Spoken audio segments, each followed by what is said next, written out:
നിങ്ങൾ ഹുണ്ടി അല്ലെങ്കിൽ ഹവാല വഴി നാട്ടിലേക്ക് സ്ഥിരമായിട്ട് പൈസ അയക്കുന്ന ഒരു വ്യക്തിയാണ്. നിങ്ങളെ പൈസ നാട്ടിൽ കൃത്യമായി എത്തിക്കഴിഞ്ഞാൽ നിങ്ങൾ എല്ലാ നിലക്കും സുരക്ഷിതമായി വിശ്വസിക്കുന്നുണ്ടോ? എന്നാൽ നിങ്ങൾക്ക് തെറ്റി. ഇതിൻ്റെ പേരിൽ നിങ്ങൾക്ക് ഭാവിയിലും എന്തെങ്കിലും ഒരു പണി പ്രതീക്ഷിക്കാം. Yes, you heard it right. നമ്മൾ പ്രവാസികൾ പല ആൾക്കാരും 500 അല്ലെങ്കിൽ 1000 രൂപ ലാഭത്തിന് വേണ്ടി പലപ്പോഴും ഹുണ്ടി അല്ലെങ്കിൽ ഹവാല വഴി പൈസ അയക്കുന്ന ആൾക്കാരാണ്. ഇതിൻ്റെ പേരിൽ നിങ്ങളെ തേടി വരാൻ പോകുന്ന 8 വലിയ അപകടങ്ങളെക്കുറിച്ചാണ് നമ്മൾ ഈ വീഡിയോയിൽ ചർച്ച ചെയ്യാൻ പോകുന്നത്. ഇതിൽ ഏറ്റവും അവസാനത്തെ കാര്യമാണ് നമ്മൾ പലപ്പോഴും നിസ്സാരം എന്ന് കരുതും, പക്ഷേ ഇതാണ് ഇതിൽ ഏറ്റവും ഡേഞ്ചറായിട്ടുള്ള കാര്യം. അപ്പോൾ എന്തൊക്കെയാണ് ഈ 8 അപകടങ്ങൾ? ഇതിൽ ഒന്നാമത്തെ കേസാണ് account freezing and massive tax penalty. അതായത് നിങ്ങൾ ഏതെങ്കിലും രീതിയിൽ ഹവാല പൈസ അയച്ചിട്ട് പിടിക്കപ്പെടുകയാണെങ്കിൽ, ഒരുപക്ഷെ നിങ്ങൾ പൈസ അയക്കുന്നത് ബാങ്ക് അക്കൗണ്ട് ത്രൂ ആവാം, ഇനി അതല്ലെങ്കിൽ നിങ്ങളുടെ നാട്ടിലുള്ള ലോക്കൽ ഹവാല ഏജൻറ്റ് നിങ്ങളെ വീട്ടിൽ പൈസ കൊണ്ട് കൊടുക്കുന്ന രീതിയിലാവും. എന്തിനാണെങ്കിൽ നിങ്ങൾ പിടിക്കപ്പെട്ട് കഴിഞ്ഞാൽ നിങ്ങളുടെ പേരിൽ എത്ര ബാങ്ക് അക്കൗണ്ടുകളുണ്ട് ആ ബാങ്ക് അക്കൗണ്ടൊക്കെ ഫ്രീസ് ചെയ്യും. അതുപോലെ നിങ്ങളുടെ അക്കൗണ്ടിൽ എത്ര രൂപയാണ് എമൗണ്ട് ആയിട്ടുള്ളത് ആ എമൗണ്ടിൻ്റെ 3 ഇരട്ടി വരെ ഫൈൻ ചുമത്തുകയും ചെയ്യും. ഇനി നിങ്ങളുടെ പേരിൽ ചേർത്താൻ പോകുന്ന വകുപ്പുകൾ എന്ന് പറഞ്ഞാൽ ഒന്ന് ഫെമ റൂൾ വയലേഷൻ, രണ്ടാമത്തെന്ന് പറഞ്ഞാൽ മണി ലോണ്ടറിങ്, അതായത് കള്ളപ്പണം വെളുപ്പിക്കൽ. ഇങ്ങനെയുള്ള കേസുകളൊക്കെയാണ് നിങ്ങളുടെ പേരിൽ ചേർത്താൻ പോകുന്നത്. ഇനി ഈ ഒരു കേസ് അന്വേഷിക്കാൻ പോകുന്നത് ഒരിക്കലും കേരള പോലീസോ അല്ലെങ്കിൽ ഏതെങ്കിലും ലോക്കൽ ഏജൻസിയോ ഒന്നല്ല, ED അണ്ടറിലുള്ള ഒരു കേസാണിത്. EDക്ക് ഒരു പക്ഷേ വലിയ വലിയ ആൾക്കാരുടെ അടുത്തൊന്നും പോയിട്ട് സമയമില്ലാത്തതുകൊണ്ടായിരിക്കും നിങ്ങളുടെ അടുത്തേക്ക് ED വരാത്തത്. ഇന്നല്ലെങ്കിൽ നാളെ ഒരു പക്ഷേ നിങ്ങളുടെ അടുത്തേക്കും ED വന്നേക്കാം. ഇനി രണ്ടാമത്തെ കേസാണ് helping criminals without knowing it. അതായത് നിങ്ങൾ പോലും അറിയാതെ നിങ്ങൾ ഒരുപാട് ക്രിമിനൽസിനെ ഹെൽപ്പ് ചെയ്യാണ് ഈ ഹവാല പൈസ അയക്കുന്നതിലൂടെ. നമുക്കറിയാം മെയിനായിട്ട് 3 ടൈപ്പ് ആൾക്കാരാണ് ഈ ഹവാല അല്ലെങ്കിൽ കുഴൽപ്പണം ഹുണ്ടി ഹാൻഡിൽ ചെയ്യുന്നത്. അതിലൊന്നാമത്താണ് സ്മഗ്ലിംഗ് അല്ലെങ്കിൽ സ്വർണ്ണക്കടത്തുകാർ, രണ്ടാമത്താണ് ഡ്രഗ്സ് മാഫിയ അല്ലെങ്കിൽ മയക്കുമരുന്നിൻ്റെ ടീം, മൂന്നാമത്തെയാണ് ഏതെങ്കിലും രീതിയിലുള്ള ടെററിസ്റ്റ് ആക്ടിവിറ്റീസ് ചെയ്യുന്ന ടീം അല്ലെങ്കിൽ രാജ്യദ്രോഹ പ്രവർത്തനങ്ങൾ ചെയ്യുന്ന ടീം. അപ്പോൾ നിങ്ങൾ വളരെ സത്യസന്ധമായിട്ട് ഗൾഫിൽ അധ്വാനിച്ച് നിങ്ങളുടെ നാട്ടിലേക്ക് കുടുംബത്തിന് പൈസ അയച്ചെടുക്കുന്നതിലൂടെ നിങ്ങൾ ഈ തരത്തിലുള്ള ഏതെങ്കിലും ക്രിമിനൽസിനെയാണ് ഹെൽപ്പ് ചെയ്യുന്നത്. നിങ്ങൾ ഈ ഹവാല പൈസ അയക്കുന്നതിലൂടെ നിങ്ങളെ അല്ലെങ്കിൽ നിങ്ങളുടെ ഫാമിലീൻ്റെ ഏതെങ്കിലും തരത്തിലുള്ള ഡീറ്റെയിൽസ് ഒക്കെ ഇവരുടെ ഡാറ്റാബേസിൽ വരികയാണ്. അപ്പോൾ ഇന്നല്ലെങ്കിൽ നാളെ ഏതെങ്കിലും രീതിയിൽ അവരെ പിടിക്കപ്പെടുന്ന സമയത്ത് നിങ്ങളുടെ ഡീറ്റെയിൽസും അവിടെ വരുന്ന സമയത്ത് ദർ ഇസ് എ ചാൻസ് നമ്മളും ഇതിൻ്റെ ഭാഗമാകാൻ അല്ലെങ്കിൽ നമുക്ക് ഏതെങ്കിലും രീതിയിൽ അന്വേഷണങ്ങളോ കാര്യങ്ങളൊക്കെ വരികയാണ്. ഇതിനൊക്കെ വളരെ ചെറിയ ചാൻസ് ആണുള്ളൂ. എന്നിരുന്നാൽ പോലും നമ്മളായിട്ട് ഒരിക്കലും ഇങ്ങനെ ഒരു ചാൻസ് ക്രിയേറ്റ് ചെയ്യാൻ പാടില്ല. ഇനി ഇതിൽ മൂന്നാമത്തെ കേസാണ് ഡീപ്പോർട്ടേഷൻ ഫ്രം ഗൾഫ് കൺട്രീസ്. അതായത് നമ്മുടെ നാട്ടിലുള്ള പോലെ തന്നെ ശക്തമായിട്ടുള്ള നിയമങ്ങൾ ഈ മണി ലോണ്ടറിങ്ങിനെതിരായിട്ട് അല്ലെങ്കിൽ ഈ ഹവാല പൈസക്കെതിരായിട്ട് എല്ലാ ഗൾഫ് കൺട്രീസിലും ഉണ്ട്. ദുബായിലാണെങ്കിലും സൗദിയിലാണെങ്കിലും ഇതിനെതിരായിട്ട് ശക്തമായിട്ടുള്ള നിയമങ്ങളുണ്ട്.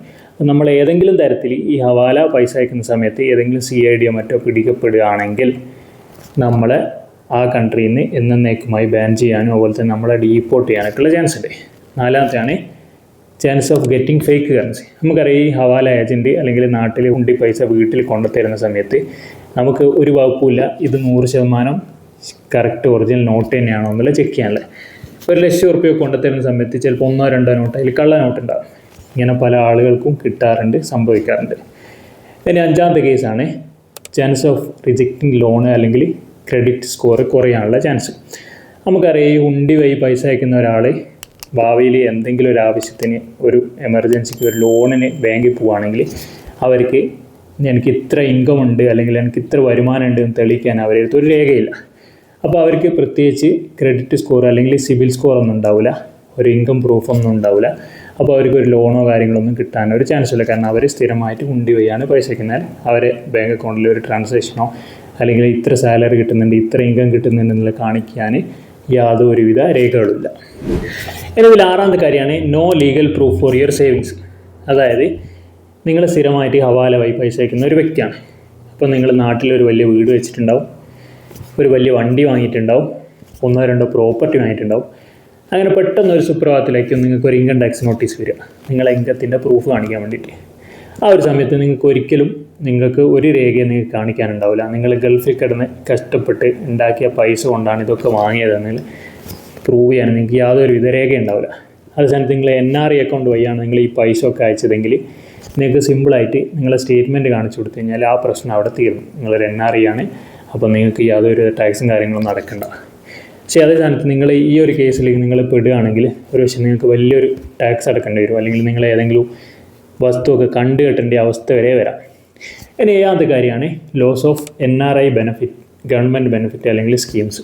അതായത് നമുക്കറിയാം നമ്മളെ പ്രവാസികൾക്ക് കേരള ഗവൺമെൻറ് ആണെങ്കിലും ഇന്ത്യ ഗവൺമെൻറ് ആണെങ്കിലും ഒരുപാട് സ്കീമുകൾ അല്ലെങ്കിൽ ഒരുപാട് ബെനിഫിറ്റുകൾ കൊടുക്കുന്നുണ്ട്. ഇന്ത്യ ഗവൺമെൻറ് ടാക്സ് ബെനിഫിറ്റ് കൊടുക്കുന്നുണ്ട്, അതുപോലെ തന്നെ പല ഗവൺമെൻറ്റിൻ്റെ പദ്ധതികളും ഉണ്ട്. ഇനി കേരള ഗവൺമെൻറ് ആണെങ്കിൽ നോർക്കേൻ്റെ ഒരുപാട് സ്കീമുകളുണ്ട്, അതുപോലെ കേരള പ്രവാസി പെൻഷൻ ഉണ്ട്, അങ്ങനെ പല കാര്യങ്ങളുണ്ട്. ഇതൊക്കെ നിങ്ങൾക്ക് കിട്ടണമെങ്കിൽ നിങ്ങൾ പ്രവാസികൾ NRI അക്കൗണ്ടിലൂടെ തന്നെ പൈസ അയക്കണം. പല സ്ഥലത്തും നിങ്ങൾക്ക് ഈ NRI അക്കൗണ്ടിൻ്റെ പ്രൂഫ് കാണിക്കേണ്ടി വരും. ഇനി എട്ടാമത്തെ കാര്യമാണ് ലോക്കൽ GPay ട്രാൻസ്ഫർ അല്ലെങ്കിൽ ലോക്കൽ അക്കൗണ്ട് ട്രാൻസ്ഫർ. നമ്മൾ വീഡിയോൻ്റെ തുടക്കത്തിൽ തന്നെ പറഞ്ഞിരുന്നു, എട്ടാമത്തെ കാര്യം പല ആളുകളും ശ്രദ്ധിക്കാത്തതാണ്. പക്ഷേ ഇതിൽ ഏറ്റവും അപകടം പിടിച്ചൊരു കാര്യം ഇതാണ്. നമുക്കറിയാം ഇപ്പം പല ഉണ്ടി ഏജൻറ്റുമാരും പഴയ പോലെ വീട്ടിൽ പൈസ കൊണ്ട് കൊടുക്കുന്നില്ല. നിങ്ങൾ ദുബായിലാണെങ്കിലും ഇനി സൗദിയിലാണെങ്കിലും നിങ്ങൾ അവിടെ പൈസ കൊടുക്കുകയാണെങ്കിൽ സ്പോട്ടിൽ നിങ്ങളെ നാട്ടിലെ അക്കൗണ്ടിലേക്ക് പൈസ ട്രാൻസ്ഫർ ചെയ്ത് തരും. ഇത് GPay ആയിട്ടൊക്കെ ആയിരിക്കും ചിലപ്പോൾ ട്രാൻസ്ഫർ ചെയ്ത് തരും, അല്ലെങ്കിൽ അക്കൗണ്ട് ട്രാൻസ്ഫർ ആയിരിക്കും. അപ്പോൾ ഈ ഒരു സമയത്ത് ഒന്നെങ്കിൽ നിങ്ങൾക്ക് പൈസ വരുന്നത് ചിലപ്പോൾ മുംബൈയിൽ നിന്നായിരിക്കും, അല്ലെങ്കിൽ ഡൽഹിയിൽ നിന്നായിരിക്കും, അല്ലെങ്കിൽ ഇന്ത്യൻ്റെ ഏതെങ്കിലും ഭാഗത്തു നിന്നായിരിക്കും. ഇത് പൈസ ട്രാൻസ്ഫർ ചെയ്യുന്നത് ഒന്നെങ്കിൽ ഏതെങ്കിലും വ്യക്തിൻ്റെ അക്കൗണ്ടിൽ നിന്നായിരിക്കും, ഇനി അതും അല്ലെങ്കിൽ ഏതെങ്കിലും ഒരു കമ്പനീൻ്റെ അക്കൗണ്ടിൽ നിന്നായിരിക്കും. ഈ കമ്പനി അല്ലെങ്കിൽ ഈ ഒരു വ്യക്തി ഏതെങ്കിലും രീതിയിലുള്ള ഇല്ലീഗൽ ആക്ടിവിറ്റീസൊക്കെ നടത്തുന്ന ആളുകളായിരിക്കും. അപ്പോൾ പണ്ടൊക്കെ ആണെങ്കിൽ നമ്മളെ കയ്യിൽ പൈസ കിട്ടിക്കഴിഞ്ഞ് കഴിഞ്ഞാൽ അതോടുകൂടി അവിടെ കഴിഞ്ഞ് നോക്കാം. പക്ഷേ ഈ ഒരു ട്രാൻസാക്ഷൻ നിങ്ങളുടെ അക്കൗണ്ടിലേക്ക് വന്നു കഴിഞ്ഞാൽ അത് എല്ലാ കാലത്തും അവിടെ ഒരു തെളിവാണ്. അപ്പോൾ ഈ ഒരു കമ്പനി ചിലപ്പം വലിയ ക്രിമിനൽ ആക്ടിവിറ്റീസോ അല്ലെങ്കിൽ ഇല്ലീഗൽ ആക്ടിവിറ്റി ഒക്കെ നടത്തുന്ന കമ്പനി ആയിരിക്കും. അപ്പോൾ നിങ്ങൾ ഇപ്പോൾ 2 വർഷമോ 5 വർഷമോ കഴിഞ്ഞാൽ നിങ്ങൾക്ക് ഒരു പണി വരാനുള്ള ഒരു ചാൻസാണിത്. കാരണം അവിടെ ഒരു പ്രൂഫാണ് നിങ്ങളെ ഇന്ന ഡേറ്റിൽ നിങ്ങളുടെ അക്കൗണ്ടിലേക്ക് ഇത്ര പൈസ വന്നിട്ടുണ്ടെന്ന്. അപ്പോൾ നിങ്ങൾക്ക് ഏതെങ്കിലും രീതിയിലുള്ള ഒരു അന്വേഷണമോ കാര്യങ്ങളൊക്കെ വന്നു കഴിഞ്ഞാൽ നിങ്ങൾക്ക് യാതൊരുവിധ മറുപടി അവിടെ ഉണ്ടാവുക. അപ്പോൾ എൻ്റെ എല്ലാ പ്രവാസി സുഹൃത്തുക്കളോട് എനിക്ക് പറയാനുള്ളത് വെച്ചാൽ നിങ്ങൾ ആരും തന്നെ 500 അല്ലെങ്കിൽ 1000 രൂപ ലാഭത്തിന് വേണ്ടിയിട്ട് ഒരിക്കലും ഈ ഹുണ്ടി അല്ലെങ്കിൽ ഹവാല വഴി പൈസ അയക്കാതിരിക്കുക ദയവേത്. കാരണം നിങ്ങൾക്ക് എന്തെങ്കിലും ഒരു പണി എപ്പോഴെങ്കിലുമൊക്കെ പ്രതീക്ഷിക്കാം. പണ്ടുള്ള പ്രവാസികൾ ഒരുപക്ഷെ എക്സ്ചേഞ്ചിൽ പോയിട്ട് ക്യൂ നിൽക്കേണ്ടൊക്കെ ഒരു അവസ്ഥ ഉണ്ടായിരുന്നു, അല്ലെങ്കിൽ ഒരു വെള്ളിയാഴ്ച ആകാൻ കാത്തിരിക്കുന്ന അവസ്ഥ ഉണ്ടായിരുന്നു ഒരു നാട്ടിലേക്ക് പൈസ അയക്കാം. പക്ഷെ ഇന്ന് നമ്മളെ ഡിജിറ്റൽ യുഗത്തിൽ നമുക്ക് ഒരുപാട് ആപ്പ് കാര്യങ്ങളൊക്കെ ഉണ്ട്, നിയമപരമായിട്ട് നല്ല റേറ്റും കാര്യങ്ങളൊക്കെ തരുന്ന ഒരുപാട് ലുലു എക്സ്ചേഞ്ച് അങ്ങനെ പല ആപ്പുകളും കാര്യങ്ങളൊക്കെ ഉണ്ട്. നിങ്ങൾക്ക് നിങ്ങളെ റൂമിലിരുന്നുകൊണ്ട് തന്നെ അരമണിക്കൂറോ അല്ലെങ്കിൽ 5 മിനിറ്റ് കൊണ്ടോ നിങ്ങളുടെ നാട്ടിലേക്ക് പൈസ അയക്കാനുള്ള സെറ്റപ്പ് ഉണ്ട്. അപ്പോൾ അങ്ങനെ നല്ല രീതിയിൽ മാത്രം ഉപയോഗപ്പെടുത്തുക. പിന്നെ ഇത്രയും നേരം എന്നെ കണ്ടിരുന്ന നിങ്ങൾക്ക് എല്ലാവർക്കും നന്ദി. നമുക്ക് ഇതുപോലെ പ്രവാസികൾക്ക് ഉപകാരപ്പെടുന്ന രീതിയിൽ ഒരുപാട് കാര്യങ്ങൾ ചർച്ച ചെയ്യണം. അപ്പോൾ ചാനൽ സബ്സ്ക്രൈബ് ചെയ്യാത്ത ആൾക്കാരൊക്കെ ഒന്ന് സബ്സ്ക്രൈബ് ചെയ്ത് സപ്പോർട്ട് ചെയ്യുക. അപ്പോൾ ഗുഡ് ബൈ, നമുക്ക് വീണ്ടും കാണാം.